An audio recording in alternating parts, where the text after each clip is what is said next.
We're now going to take a look at a case where we have no fluid motion or a fluid at rest or at a constant velocity, and this will enable us to come up with the hydrostatic pressure distribution equation.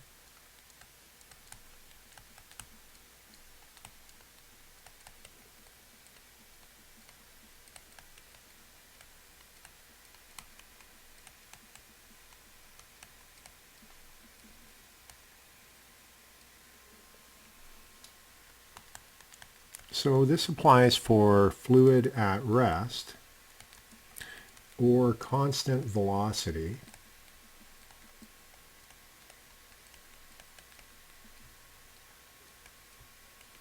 So by that would mean, for example, a velocity field that looks something like this.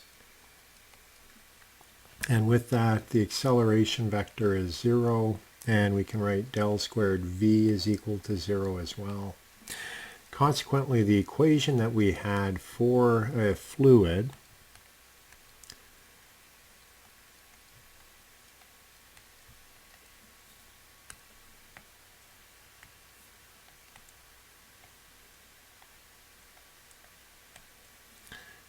with this, the acceleration term goes away, that goes away, and we're left with the special case where the gradient of pressure is just the density times the gravity vector. Now typically gravity is oriented down,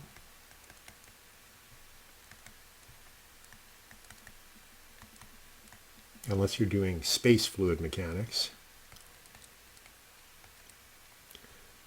So what we can say is that G is minus GK. And with that, writing out the gradient terms, what we have is dP by dx is 0. dP by dy would be equal to 0 because there's no component on the right-hand side in either the I or the j direction.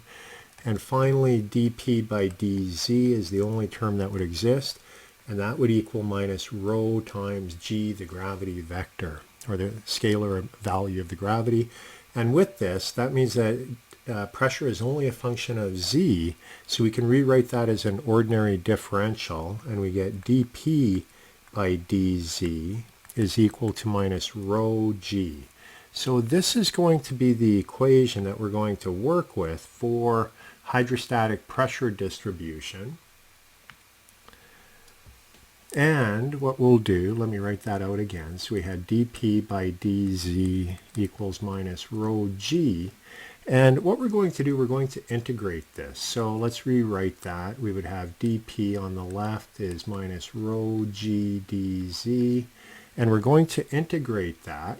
So that would be P2 minus P1 is equal to the integral between two limits of rho g dz. Now notice I've written this out. Within the integral we have density as well as the gravity vector, or the scalar value of gravity. Now typically for the problems that we're going to look at, gravity won't change. However, density can change, and so we'll look at two special cases of that in the next two segments. But the integration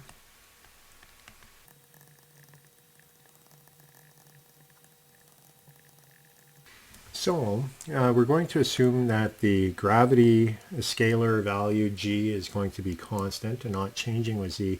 However, density can, and we're going to look at two special cases in the next few segments. The first one will be a liquid, and for a liquid, for the most part, the density does not change. And the second thing we'll look at is gas, and in particular we'll look at air. Now that is one where the density can change with elevation, and we'll look at the values within the atmosphere. So those are two special cases that we'll look at, and we will apply that to this equation here. And that will then enable us to get the hydrostatic pressure within fluids, either liquids or gases.